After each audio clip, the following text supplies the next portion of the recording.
take junction 11 off the M6.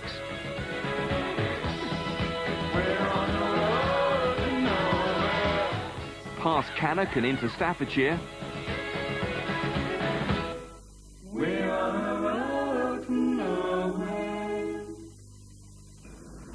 This is it then, Hednesford Town Football Club, not exactly a famous stopping off place on football's highways and byways, but today they could make FA Cup history. Hednesford Town. 54. York City. A lot of people will look at Hednesford and think, well, you're a non-league club up against a league side, you don't have much of a chance. I think they're right. I mean, let's be fair about it. They're a professional club, and so are Blackpool, and we caught them on an unfortunate day, and we played particularly well. But in 99 times out of 100, if a league club play to their full potential, they will always beat a non-league club. But there's always that 1 in 100 chance, isn't there? Staffordshires most famous footballing son, Sir Stanley Matthews, opened Hednesford Town's new ground last year. Since then, they've become an upwardly mobile Vauxhall Conference side. This season, their first league scalp in the FA Cup. By a nice twist of fate, one of Sir Stanley's old clubs, Blackpool.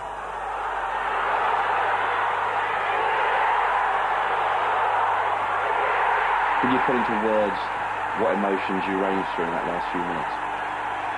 Abject horror to abject delight. There was a clock that was opposite us, sitting in the dugout, and I think it froze because the last 2 or 3 minutes seemed to take an hour. And after the game, the scenes were just unbelievable. There were grown men crying, and the feeling. I said to one of our co-directors that it doesn't get better than this at non-league level. 4 years ago, Hednesford Town defied geography by reaching the Welsh Cup final. Some Midland sides were invited to play in the competition by the Welsh FA, and John Baldwin's side very nearly overstayed their welcome, beaten just 1-0 by Cardiff City at the National Stadium. We went as a Bees and Midland club to Cardiff Arms Park in front of about 11,500 to 12,000 people, and played Cardiff City, and perhaps a little bit unfortunately lost 1-0. And the atmosphere that day was absolutely brilliant. It makes you hungry for more. When you've tasted what we did at Cardiff and what happened at Blackpool, it just makes you that bit hungry, that bit more hungry for more. There's more than a sprinkling of experience in this Hednesford side. Andy Comyn made 21 appearances for Aston Villa and 83 for Derby County. Now an accountant, he's enjoying his football as much as ever. The FA Cup, it's a nice distraction from league business. Everyone tries to take one game at a time, the old cliche, but I think things are so exciting at the moment, it's not always so easy to do that. And the manager's trying to keep everyone's feet on the ground, but I think even he gets a bit carried away at times, and everyone's just looking forward to York at the moment. It's our cup final. I mean, we've got there. For a club of our size to reach the 3rd round of the FA Cup, it doesn't matter whether we win or lose on Saturday. I mean, we've been there, and nobody can ever take that away from us. And we fully expect to lose on Saturday. But half expect to win. Possibly. Well, not the draw Hednesford wanted. I mean, York themselves have done some giant killing in recent times, but they've got a chance to get through to the 4th round, haven't they? I think they have. I think they've got a very good chance, Gary. And, there's going to be a lot of spirit there on that pitch. And they've gone and played in the Welsh final, and only lost 1-0. So, yeah, it could be a surprise there. What about the other non-league teams, Stevenage? They've been switched from their home ground, Police Advice, to play at St Andrews. Does that eliminate their chance? I think so. I think Birmingham will... I know we had the match where Kidderminster beat them 2-1. I don't think Lightning is going to strike twice. That's I think right. Birmingham's too much experience. I think we can see those goals actually now. I mean, it's only in '94, so it's not that long ago, and it was at St Andrews as well. Yeah. So, you look at that. Brings What a back. mistake there. Great marking, isn't it? Great defensive play there. But I think Birmingham are a better outfit now, aren't they, than they were in those days? Yeah, they're more organised, I feel, now, Gary. A bit more experience as well. Yeah, and they're better at the back. They've got better players at the back, and therefore, I feel with this match coming up today, that match will motivate them because they won't want that to happen again. No side will want to go through that twice. And Stevenage Birmingham goes ahead at St Andrews, and we can go there live now, where John Motson is with Trevor Francis. Yes, I am indeed. Thank you for joining us, Trevor. And first of all, your hot air balloon seems to have done the job here at St Andrews. Well, Andy, the groundsman, the ground staff done a fantastic job, and just for them, they deserve to get a game on. But we're all pleased to play. It's been over 2 weeks since we last played our game of football, so we're looking forward to it today.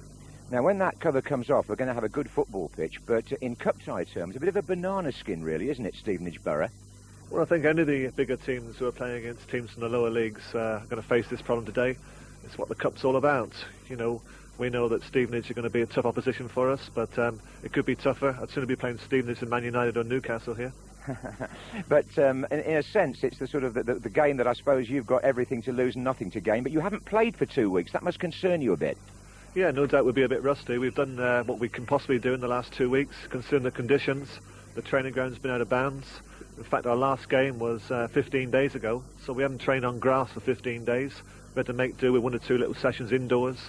10 days ago, we got some work on AstroTurf outdoors, so the preparation is probably the worst preparation I've ever had for a game of football. But, you know, after the game is finished, that can only be excuses. You know, it's up to the players now. They want to play. They've been looking forward to it. They've been preparing on 3 occasions. We've lost Oldham, Tranmere and Man City. Now they're going to play today. And I think they'll be pleasantly surprised when these covers come off to see just how good the surface is. Well, Stevenage, as we know, were the GM Vauxhall Conference last season champions. It's the biggest day in their lives, really. But I was looking back in my records last night, Trevor, and your illustrious playing career doesn't include an FA Cup final appearance. No, the nearest I actually came was with this club here, Birmingham City, as far back as '72 when we lost to Leeds 3-0 at Hillsborough against probably the best club side I've ever faced in those days, with Bremner, Giles. They were a terrific side, Leeds. And then some 3 years later, we lost in a semi-final when we were the favourites against Fulham. We should have gone through to the final on that occasion, but it wasn't to be. I've been in League Cup finals, European Cup finals, and hopefully the 4th round of the FA Cup this year. Well, there you are. I know you're optimistic. Thanks very much for joining us, and we look forward to seeing a match here today after this terrific effort on the pitch. Thanks, Trevor. Let's go back to Gary Lineker and John Sillett there. Thanks very much, Marty. Shame we couldn't see whether you had your sheepskin on. Right, at the other end of the scale, there are only 2 all-Premiership ties. Arsenal play Sunderland, and tomorrow in the Biggie, Manchester United take on Spurs. They're the 2 sides with the most cup wins, 17 between them, with an astonishing 9 of them won in the last 20 years.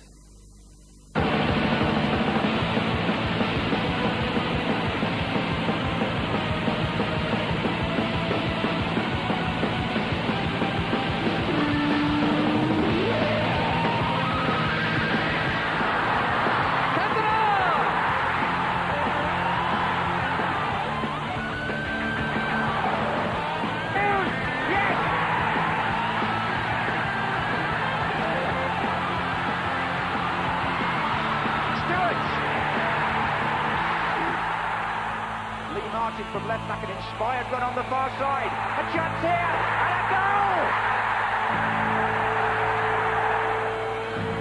Whiteside shoots.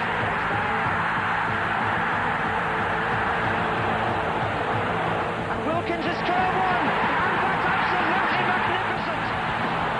Hoddle. It's there! It's there! What a fantastic run! He scored! Amazing goal by Ricky Villa! A chance on here. Pearson is the scorer.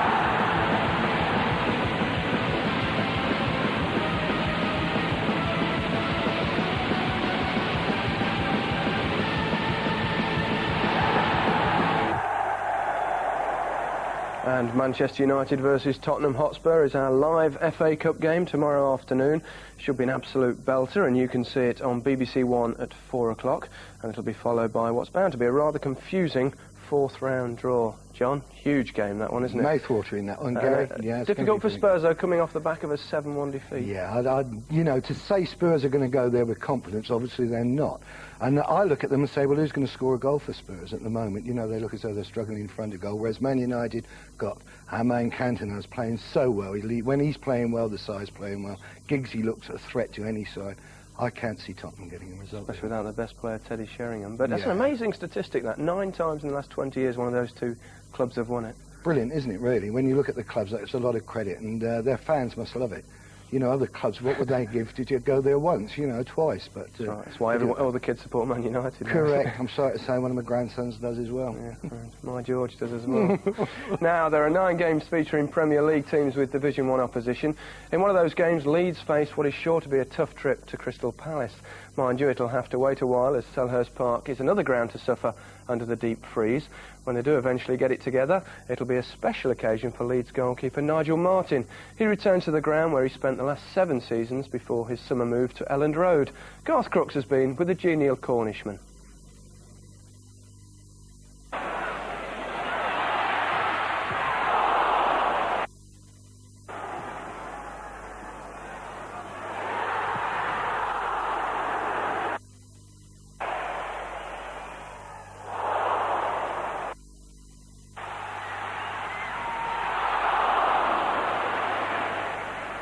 Just some of the saves that have made Nigel Martyn Britain's most expensive goalkeeper.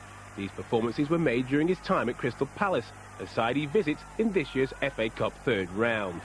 It'd been lovely to go back, see lots of people that I know, players that I'm good friends with. Obviously, once the game starts, you know, I'll be trying my very best to stop them scoring, and you know, hopefully we can win. Do you think you'll get a good reception on your return to Crystal Palace? I've been asked by lots of people what's it going to be like to go back, and you know, you don't know what to expect. You know, I had a very good rapport with the supporters down there.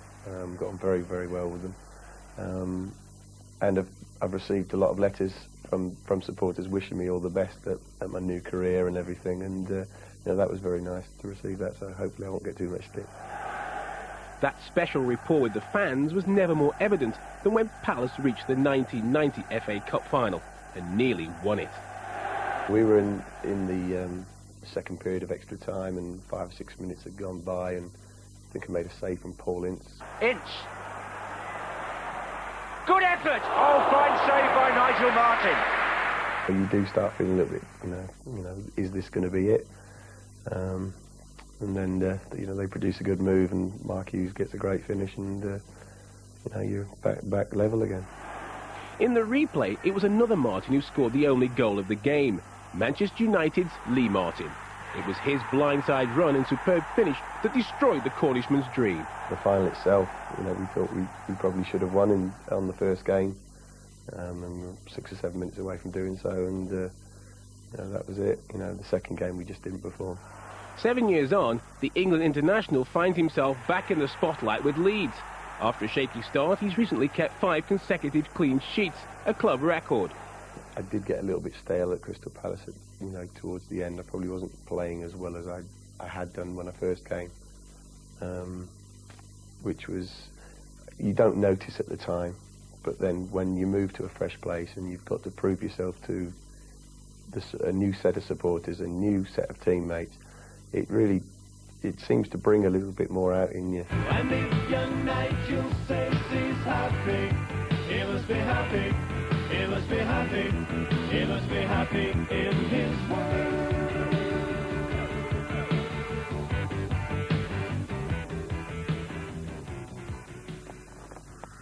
Now you've actually come to Leeds and you've settled here, has that made a great difference to your game, do you think?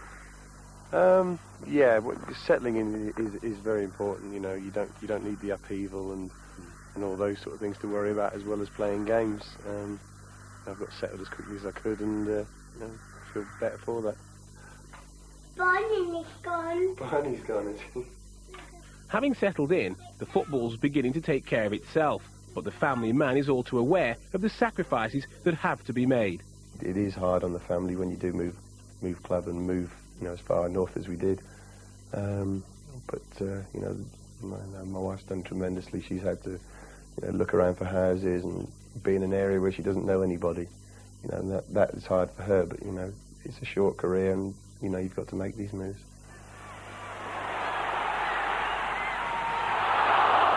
Can Leeds go all the way? Certainly can. I mean, on a one-off basis, you know, we can beat anybody. The manager's got a great tradition with cup football, and he stressed how important it is for us to have a cup run.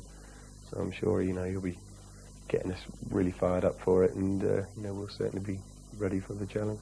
and every good cup run has a goalkeeper who features in it. Yes, yeah, you know, they seem to pull off vital saves at vital times, and you know, hopefully I can do that, but even better would be that we defend that well, that I don't have to.